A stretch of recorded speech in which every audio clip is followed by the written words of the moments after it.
Hello, this is Brian Germain. Hello. So I wanted to spend a little bit of time with whoever has the time in your day to take a look at what we've got now for the Skydive VR system. It's really very cool. Um, so I'm just going to assume that this is working.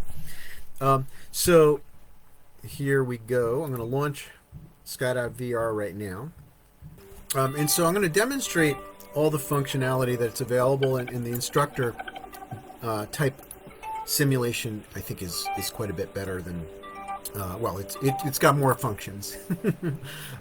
So we have a lot of different possible drop zones to choose from, which is pretty cool. Skydive Spa. I haven't jumped there. See, this is one of the amazing things about it. So I can set the gear, which includes altitude that you start the simulation. You can start in the airplane where you jump out and free fall and then open, but there's no functionality. You can't control anything at all in free fall. So I normally start just with the canopy. You can do a student parachute or one that is faster. They call it a pro, but it's only 15% faster than a student canopy. So it's actually closer to intermediate. This is just what you're wearing, the civilian. And then you can set the winds. So so here we've got the runway. And so I'm going to go with the wind blowing down the runway at 6 knots. Upper winds a little bit stronger. Let's do 14, kind of a strong upper. And this is where I'm going to open up, right, upwind of the target. So I also can draw the pattern for students on here if I want to, which is kind of cool. You could say, well, if you wanted to do a downwind and then a base and a final or whatever, you can have that. And you also have the ability to erase your squiggles. So I'm going to go ahead and start a jump. Now, I'm not using the VR goggles right now for simulations. I highly recommend that, but it's not essential. So you can do this on your own desktop. So as I look around here, you can see the ground winds and the upper winds, the direction and magnitude. You can see the compass rose, which is aligned correctly to north. And the drop zone is down behind me. One of the things that I can do is to highlight the bullseye. See number 4 key? So that's where I'm intending to land. And since I haven't started the simulation, it says ready on my altimeter. And there's a bunch of other functions that I'll show you as we get rolling here. I'm going to get rid of the bullseye. I don't really need it yet. So I'm going to start this simulation. 3, 2, 1, go. All right, so I'm under canopy. First thing you should always do is look up at your parachute, see if it works. Hey, it turns. And does it flare? Yes, it flares. Here, I can even look forward and see that it changes the pitch of the system. I can also look up at the canopy and see the pilot chute moving, which is kind of a neat thing. Now, looking back at the drop zone, so I've got a long way to travel. So one might wonder, can I make it back or not? So we have a couple functions. Now, in an actual jump, you might look down to see if you're moving. I can see that I'm moving. You might look forward to see if the target is rising or sinking. And if I wait long enough, I can see that. I also could just click the 1 key in the VR sim. Look where I would land. See, way out there. That point is where I would land if I didn't do anything at all. So I'm on a path to overshoot, got lots of room to go. And number 2 is ground position. See that? So I can see where I am on the ground, and I certainly wouldn't want to get all the way back to the target. I'm at 3,800 feet. So look at my wrist, see? 37. So I'm going to turn the parachute, stay upwind of the target, and if you look at the direction that I'm pointed in relationship to the wind, it changes the arrow. So in other words, where am I moving to on the earth? If I add brakes, you see now I'm backing up, I'm going backwards. And if I turn a little bit, notice the arrow changes in its orientation. Now, one of the things that I think is amazing about this simulation is that although I'm moving across the ground slightly to the left, right, I'm drifting to the left, the relative wind is coming from the front. right? So how do we simulate that? Well, number 6 key. Aha! So you can see that's the relative wind. Right? There's the canopy. That's where I'm going, sort of down and forward. But if I look down here, that's where I'm going to land. It's not the same thing. So if I was to face more into the wind, it lines up, right? So where I'm pointed and where that arrow's going, they're in alignment. But you can see this is where the relative wind is coming from. This is where I would land. Because I'm not making any progress because it's pretty windy here. If I was to do a little bit of a turn, now you can see the relative wind is still coming straight from the front, but I'm drifting to my right. Right, get it? So if I was to turn now more towards a run, now I'm moving pretty fast. I'm almost in alignment of the relative wind and the ground track. And if I was to put the landing point, see, that's where I would land if I did nothing. Notice that the relative wind is coming from a lower angle than the actual direction of motion relative to the Earth. If I was to add brakes, watch that green dot. See, now I would go even further because I'm flying in brakes. And of course the relative wind slows down because I've gone to the brakes. Now I don't want to pass this target just yet. I don't need all these functions on right now, so I'm gonna turn off my landing point, right, which is right now over there. Right? That's just my current status of where I'm headed. And now I'm gonna do a little bit of a turn, and given this wind line, given the speed, I'm going to be in a very good position to hit this target. Do you see the other canopies that are down below? So if I had spiraled down into where they are, I would see highly detailed parachutes. And if I collide with them, then it's going to tell me. And you can even set it up where you get hurt. Like where basically you could black out in a simulation, or the simulation ends because you hit something. So I think it's kind of neat to be able to see the relative wind in comparison to the direction of motion across the Earth. So I've created a significant offset, a little bit behind the power curve here in terms of where I am. So I'm going to ride brakes, and I'm going to let myself drift downwind. Reducing my descent rate is going to help me to go further on the downwind leg. And I'm going to get myself to where the lines, where there's 90-degree angles of where they cut the grass. So I'm going to follow that line. That should be about right. And now I'm looking pretty good. So I'm going to remove that. I don't really need that or that. And now I'm going to slowly bring myself into the wind. So I didn't do a perfect job of lining it up, did it? I'm not going to make it to the target. So one of the things you can do is pause. Oops. Pause. Oh, 35 feet. I paused. So look how far I am from the target. It's almost embarrassing. So what I'm going to do is hit the 8 key and rewind. Wish you could do this in the real jump. All right, so I'm going to move myself up to a higher altitude. Even higher. And I'm going to fly another approach. Let's do it better this time. All right, so now I'm flying again. So I'm not going to be quite so far downwind this time. When you've got wind, I think it's nice, as long as you don't have too much traffic, to set yourself up a little closer than you think you need to. And then you can use your brakes. If you've got traffic, using a lot of brakes on base and final can create problems. So obviously you want to keep an eye on that stuff. So I'm going to turn 90, let it just sort of fly across this base leg.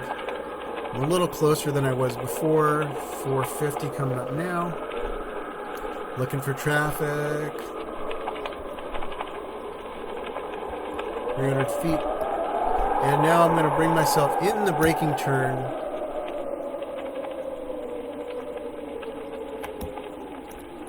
And that looks pretty good. Can brake a little bit more. sink myself down to improve the accuracy.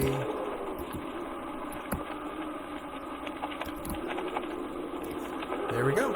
That'll do. Little corrections. Flare. Keep it symmetrical. Nice. Okay, so 31 feet from the target, 4 feet down, and horizontal speed is 5. Now we can also show flight path. So starting at the beginning of the jump, you can see where I went, staying upwind, flying downwind, playing around, down, base, final. Right? It's pretty cool. I can also zoom in so I can see that a little bit better. All right. Cool, huh? I thought it might be fun to at least show what's possible with this amazing simulator. Let's do another jump someplace else. Why not, right? Let's see. Where is a fun place to skydive? How about let's jump into Yosemite. I love doing this. It's not exactly skydiving training for students, but it's really fun. So I'm going to set the winds down to 0 because we're going to fly down some of the cliffs in Yosemite, and there's a landing area right here.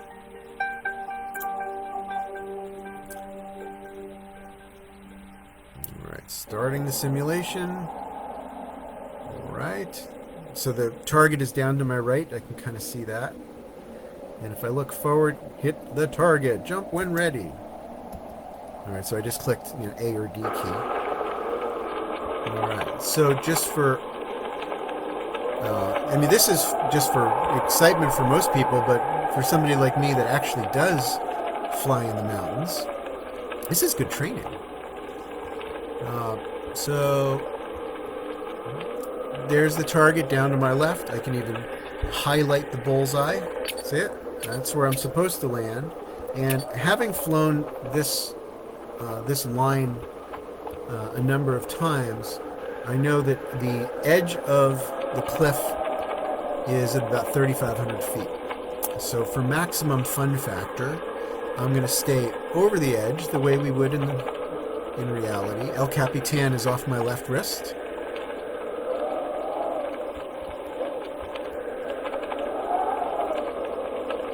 All right, so 4,000. I'm going to come a little closer to the edge. And I'm going to fly down this wall.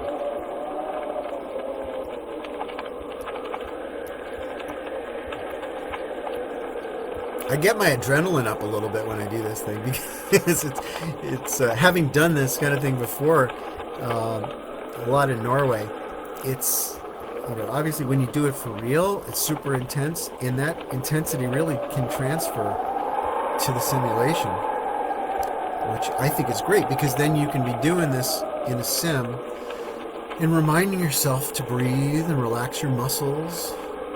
Think about where you're going. So I notice where I'm headed and come a little closer to the rock, but I'm looking down to my right, not just at the landing area, but where I'm headed next.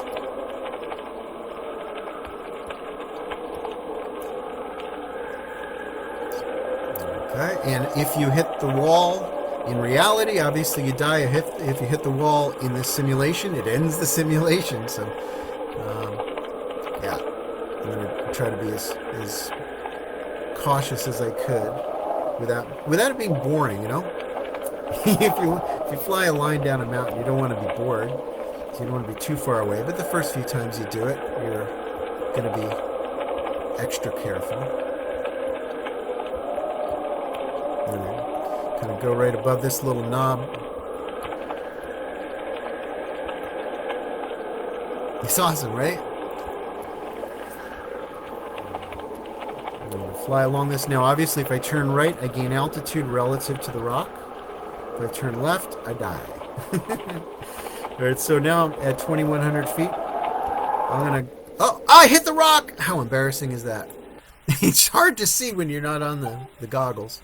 But I think you get the idea. It's really... it's phenomenal. So, yeah, for those that are interested... I think that this is an extremely helpful tool for teaching basic canopy flight. So let's say you're jumping at the ranch and the winds are like that. You know, kind of a medium day for jumping. The winds are kind of strong up at altitude, exiting out by the river. Can't believe I biffed in the simulation. Alright, so let's start the simulation. Go! Alright, so looking down, I can see the baseball field. Where's the drop zone? Oh no! How many students have gotten into that scenario? You look around like, I don't see the drop zone. Well, then keep doing a turn, slowly looking down and all around. It's probably near you. Keep looking. Oh, there's the airport, and I can see the smoke down to my right. Good. All right, well, don't forget to check your parachute. Flare. Yep. Does it turn? Yep, it turns. Yep. Is there any traffic around while I'm checking my canopy? I want to do that too. All right. And when you spiral, I gotta tell you, when you spiral in this simulation, particularly with goggles on, you can get a little dizzy. The first bunch of times that I flew with the VR goggles on, I did feel pretty bad. And then I kind of got used to it. It just, I don't know, my brain got the feel for it. So we're at 3,300 feet, right?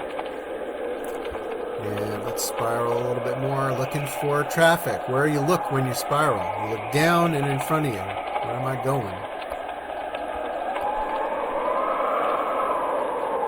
Alright, so other things that are extremely helpful, I think, is where would I land if I didn't change anything? That point out there. And the ground position, especially if you're just going to do this with a PC and not with the VR goggles. I mean, I think it's worth, $300 to buy the VR goggles for a lot of different reasons. They're wonderful.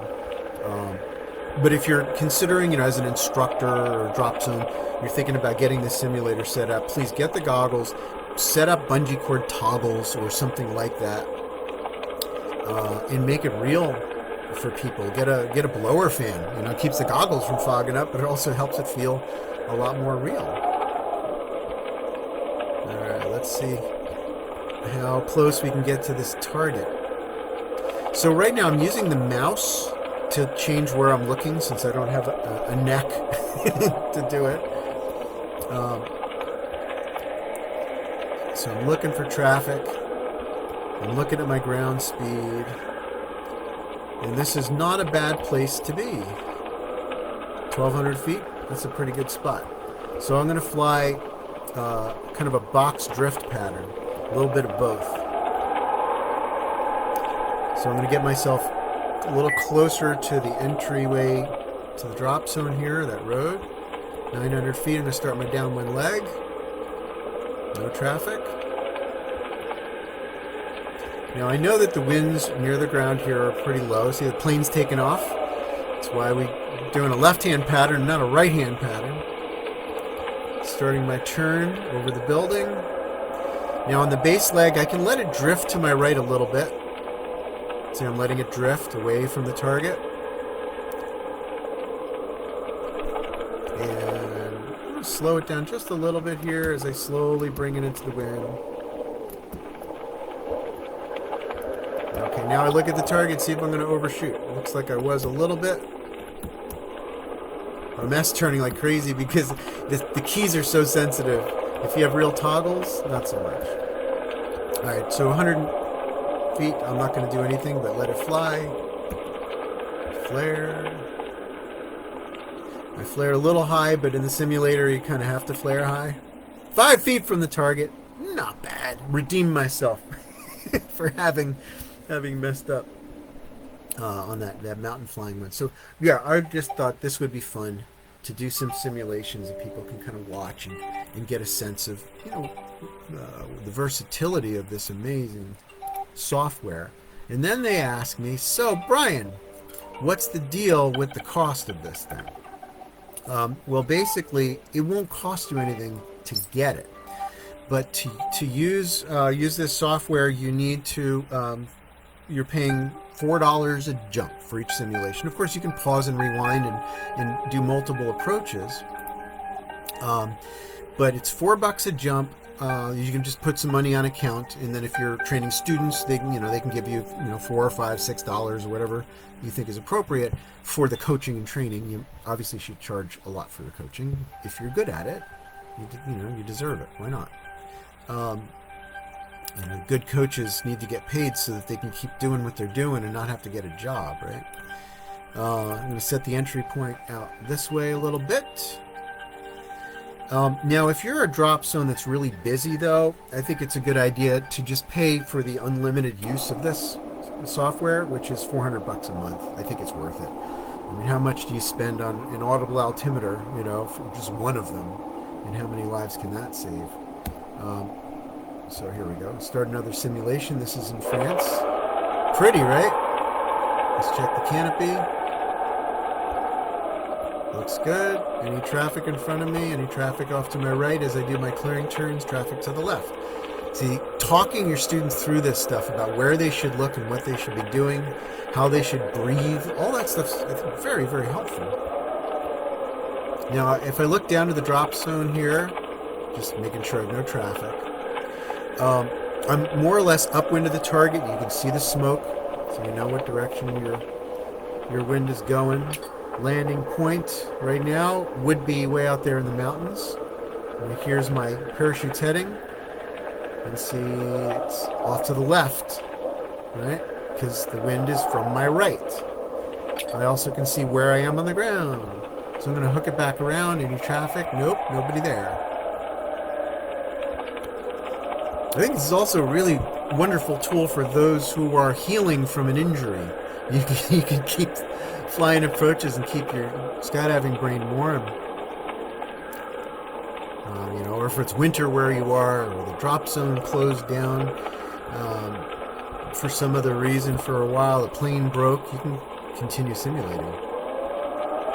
And it feels quite real. Woohoo! Looking for the traffic. Nobody's here. Because when I deploy at 5,000 feet, I'm above most of the traffic in the simulations, because those other canopies, we call robot canopies that are up there, they're real people from the past that flew approaches into this drop zone. So in other words, if they normally opened at 3,500 feet, then you're not going to have any canopies near you if you open at 5, which is somewhat realistic, isn't it? 2,400 feet. Looks good, doesn't it? But it's really beautiful. 23. I'm going to start heading this way. Now, again, noticing how fast I'm moving across the ground. Noticing where I would land. If I add brakes, where would I land? Let's go to the brakes. Boom! Way over there, right on the other side of town. If I let off the brakes, that's where I would land. All right? Very interesting. If I was to turn 90 degrees to the wind line, there's my direction of motion. I'd be landing to the left. But if I hold this heading and add brakes, now my landing point shifts to the left. See that? It's way over there. Let off the brakes. Where does my landing point go to now? Over there. So I went further downwind, but I also drifted to my left more because I was braking. So I'm going to stay on this side of the target for the moment.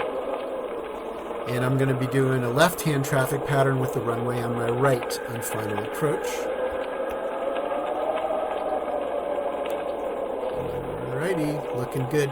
Now I can do a 4-point boxy kind of a pattern, or I can just do a regular old downwind as long as I'm somewhere almost near where that smoke is at 900 is probably pretty close. Good enough. Alright, so starting my downwind leg here, if I realized I was too far away, I've got a tailwind, right? So I can add brakes to extend where where I'm gliding to by floating longer. See the canopy coming on final? You gotta keep your eyes open for that traffic. 600 feet. Not a bad place to be at 600. I'm going to start my turn a little bit early, almost in line with the target. I'm going through the smoke. And I'm going to drift away a little bit more, drifting to my right, letting it happen. Slowly bringing it around towards the wind line. Little turns, breathing slow. I'm not going to do anything crazy now. Just face the target, ready to flare. Flare. Yay! All right. Yeah. So, SkydiVR, I love it. I think it's awesome. I think that you guys should consider getting it. And if you're interested, send me a note. I can help you get it set up at your drop zone. There's a lot of technical stuff that Ronnie Hewen will help with, and there's a lot of functionality stuff and teaching things that I can help with. So let's bump up your game, you know, as teachers, as drop zone management. We have this technology. Let's use it.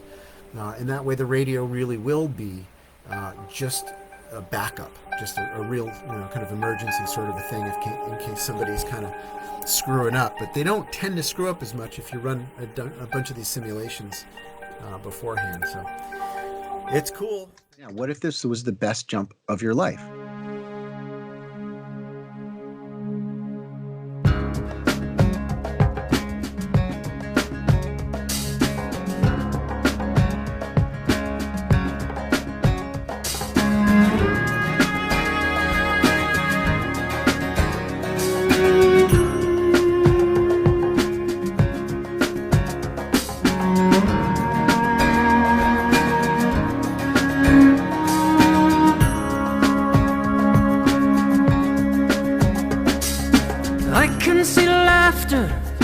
Or I can see tears.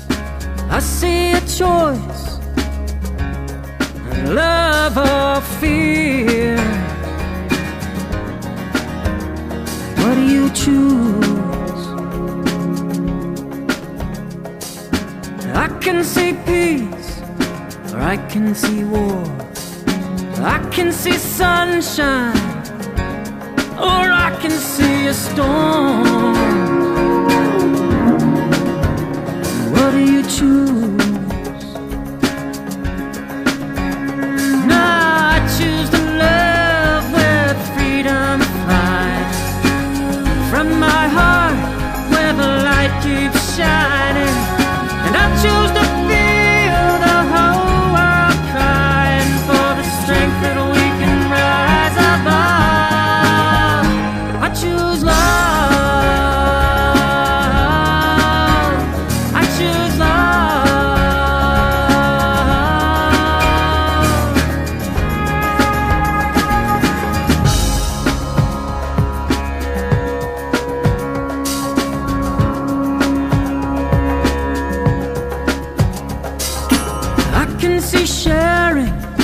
I can see greed, I can see caring, or poverty.